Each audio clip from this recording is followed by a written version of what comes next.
କ'ଣ କଲେ ଦାରିଦ୍ର୍ୟ ଆସିବ?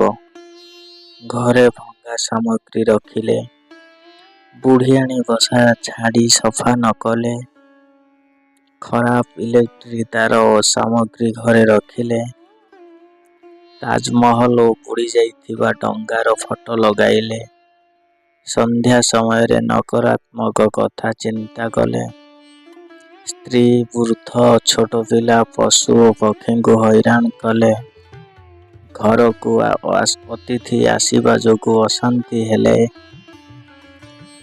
ଚିରା ବସ୍ତ୍ର ପିନ୍ଧିଲେ, ଗରିବ ଲୋକ କିମ୍ବା ନିଃସହାୟ ବ୍ୟକ୍ତିଙ୍କ ଉପରେ ହସିଲେ, ଏରୁଣ୍ଡି ବନ୍ଧରେ ବସିଲେ, ରସୁଣ ଓ ପିଆଜ ଚୋପା ଘରେ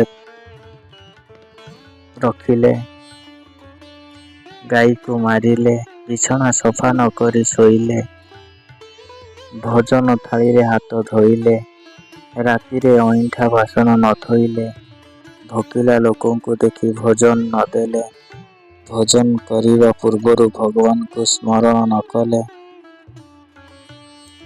ଏହିସବୁ ନିୟମ ଯଦି ଆପଣମାନେ ନ ମାନନ୍ତି ତାହେଲେ ଦାରିଦ୍ର୍ୟ ନିହାତି ଆସିବ। ଯଦି ଭିଡ଼ିଓଟି ଭଲ ଲାଗିଥିବ ତାହେଲେ ଚ୍ୟାନେଲକୁ ଲାଇକ୍ କରି କମେଣ୍ଟ କରି କୁହନ୍ତୁ। ରହିଲି, ନମସ୍କାର।